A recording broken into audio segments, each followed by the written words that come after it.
I came originally from San Antonio, Texas. That's where I was born by accident. My father was in the service in the Air Force, and we traveled all over.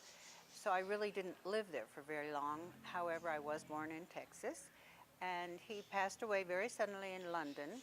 And my mother moved us back to San Antonio, and we came here for a visit. She loved it so much she sold the house in San Antonio and moved my brother and sister and I down here, lock, stock, and barrel, 1960.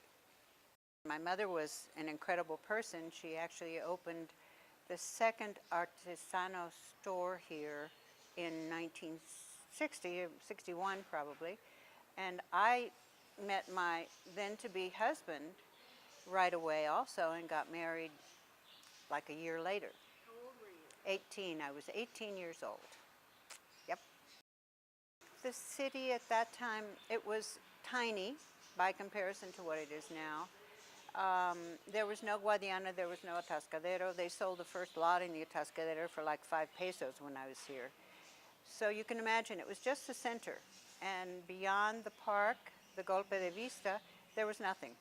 There was no Ojo de Agua, there was no Guadiana, there was nothing.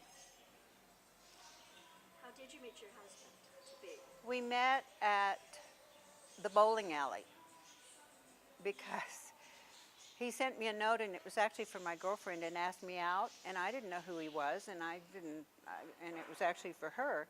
And we were invited by someone else to go bowling, and that was the thing to do. And we met there, and I started dating him right away, and we were married about a year later. Didn't Dottie Vidargas meet her husband at the bowling alley too? I think so, because Dottie bowled along with me. We bowled together. I have 5 children, all Mexican citizens.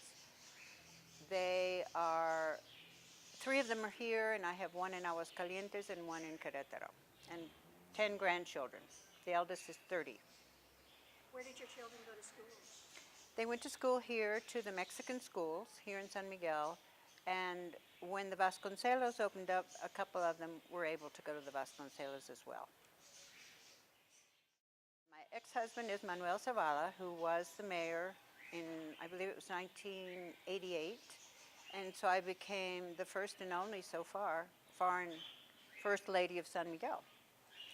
And that was quite an adventure because... What was it like? Well, because I was so integrated into the Mexican society, it was easier than I thought it would be.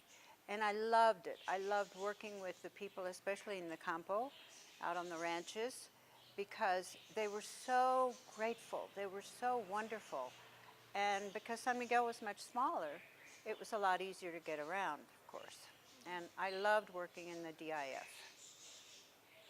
Yeah, it was one of my passions. Did you know Spanish before you came here?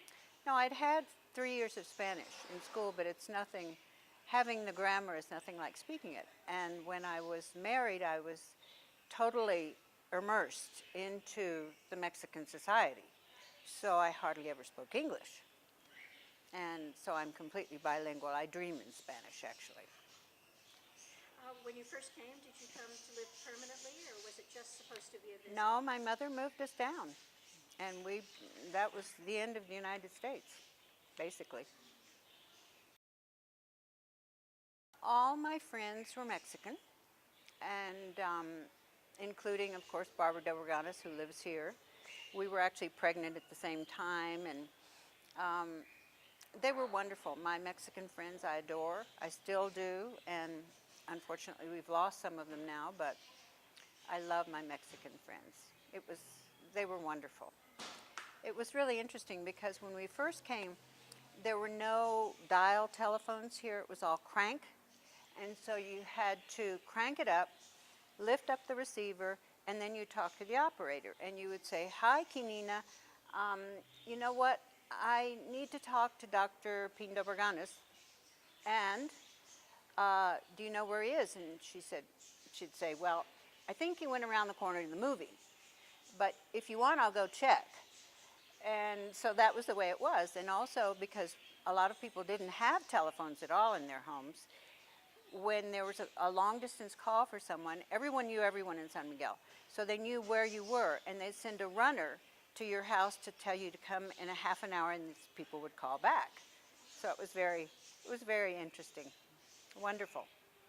So, did you think that the relationships between the foreigners and the Mexicans was It was pretty very good? good, and I think it always has been. I think San Miguel has grown to really accept the foreigners here in in the town because they've sort of grown with them. And I feel that the Mexican people are so warm and friendly and helpful. And I, I'm a Mexican myself now. I'm both, actually, but proud to be one too. I know that you're a dancer, and I wanted to know, when did you become interested in dance? I had ballet while I was growing up as a child, and when in England I couldn't have ballet because I was too short. In England. Right. So I started ice skating. So would ice dance, and I loved it. And then when I came down here, I joined Masha Bello's ballet, and I took classes from her until she passed away. I would actually be pregnant and be doing plie at the bar. So it was wonderful, and she was wonderful. And ever since then, I've danced. I've taken lots of different kinds of dancing, but tango is my passion. Well, I saw you dancing at Bill Porter's, I think, 70th birthday. You did a belly dance. I did a belly dance because at that time I was studying belly dancing. So Barbara, Bill's husband, asked me if I would dance, and so of course, I love to show off. I'm terrible. I'm ham. I love to dress up. You tell me to dress up as something, and I'm there, right there. Well, I know you dress up during Day of the Dead for the parades. Yes, I was the first Catrina to really go out on the Jardín. That was maybe 12, 13 years ago. And I wore a mask at the time. No one recognized me. No one, not even my brother. And I had such a good time behind that mask, just laughing at people. I really had a great time. And I've done it every year since. What about your Jardín dancing on Sundays? Yeah, we go to, I have a partner, and we go to the danzón when they have it on the Jardín. And they always ask us to do a couple of tangos. So we do a couple of tangos, and people seem to like it. So.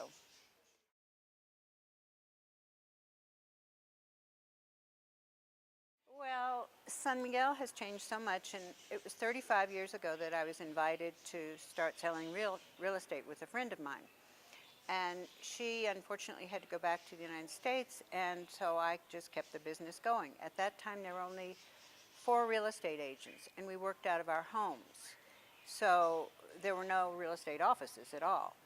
And at that time, of course, you sort of knew every house in town. And I like to think I still do, but now there's so many new ones that it's impossible, impossible. And I'm still working in real estate. I had my own office for about, as I said, about 35 years. And I just decided about a year ago that I didn't want to have my own office anymore. So I joined CDR Christie's, and I'm very happy, very, very happy.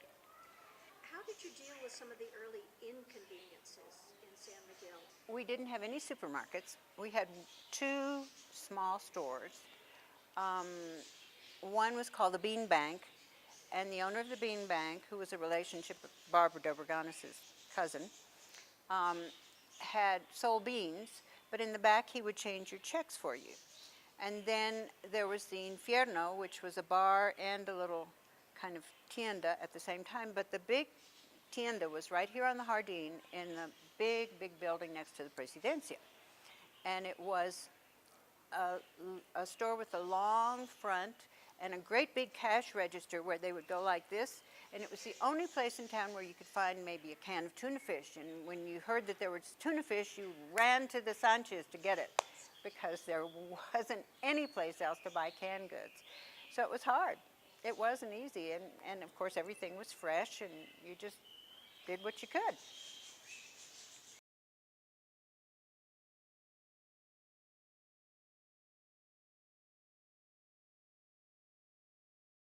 it's been so gradual that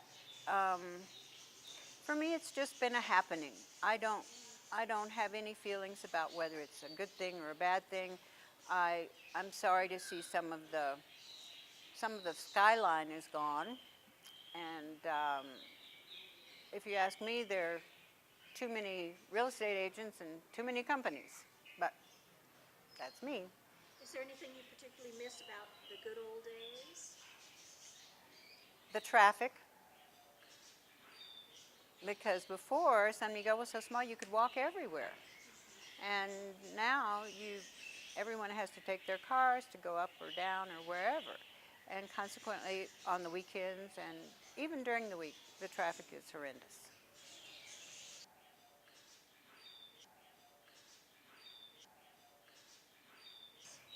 Oh my. Well, a lot of exercise. I started teaching aerobics about 30 years ago when aerobics was just starting. And I taught for maybe 10 years. And because I've always danced and exercised, it's just part of my genes, I guess. I don't know. Thank goodness.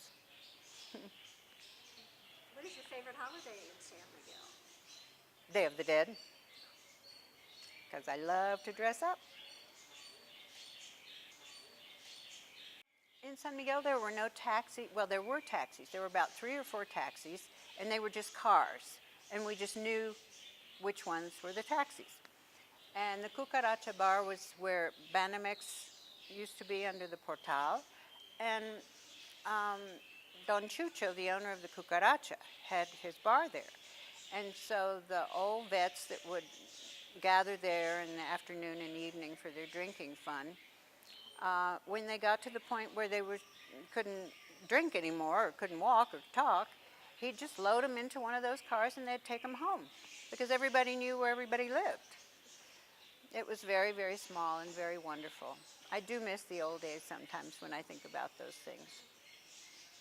It's sort of well known that there's probably treasures hidden in San Miguel underneath, and there are tunnels and all of that. The tunnels in San Miguel, according to my father-in-law, they ran all the way in the center and down and emptied down at the Instituto approximately. And so there are tunnels. Most of them were used as the old sort of latrines because a lot of places didn't have bathrooms. Actually, one of the houses we lived in, my father-in-law built the first sort of normal bathroom here in San Miguel. And we lived in that house. It was a huge bathroom. It was great fun. Good old days. Everybody else used outhouses? Not outhouses, but they had the latrines that were connected to the tunnels. And my father-in-law always said that the tunnels were not used for, they were the drains, basically, in San Miguel. However, during the revolution, they do say that people would put their goodies down there. So who knows what's under San Miguel? We don't want to dig it up, do we? Barbara de Verganas, Thadi Vidargas. The Salto family. There's so many families in this town that I feel that are sort of related to me. And a lot of them, for example, Barbara's children all call me Tia, which is aunt. And many people here in San Miguel still call me aunt, even though I'm not really an aunt, but they feel like I am, because I was so enmeshed in the Mexican society.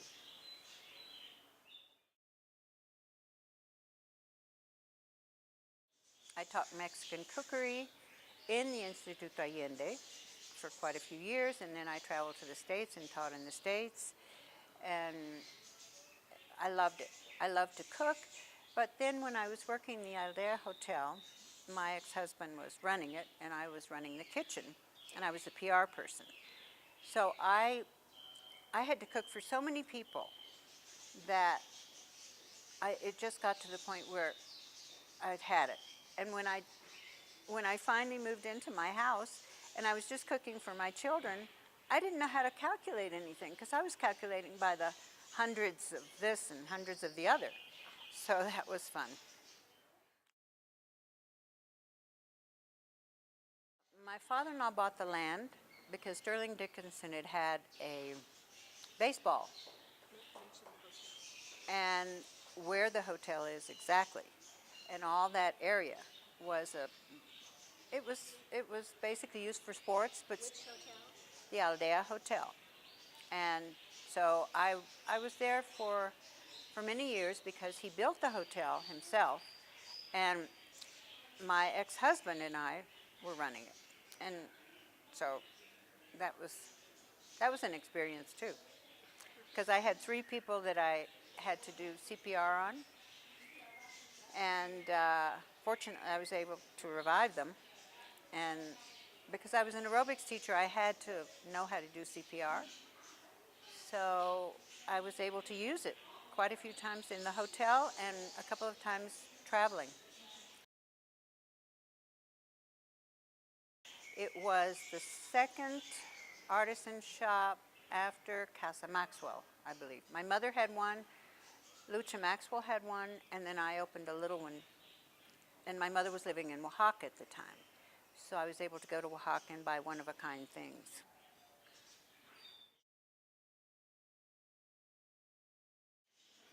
A typical day for me when I had all my children were little, because I had the 5 children in 12 years, so you can imagine.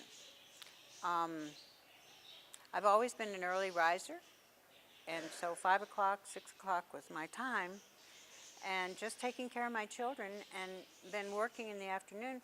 I also had a radio program for years, right here in the radio station, and we lived right across the street from the radio station. And Jaime Mars, our black, wonderful policeman, would write it up for me every day.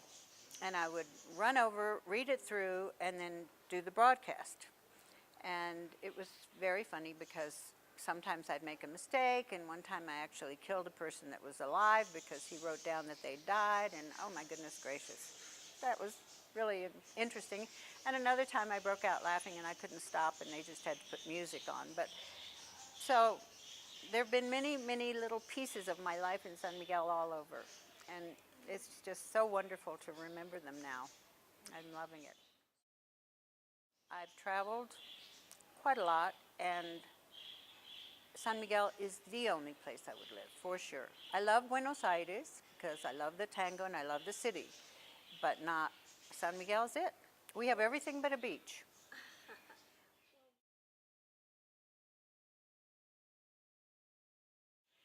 The Mexican people here are very special, and that is probably the number one. The beauty of the center. I love the walking, and because I live in the center, I can walk, and I love looking at all the buildings and hoping that they don't change. The weather, of course, the fact that I am able to speak both Spanish and English, and so I can converse with anyone, except my French isn't really very good, but never mind. I get along, and I love, love, love San Miguel. My favorite city in the world.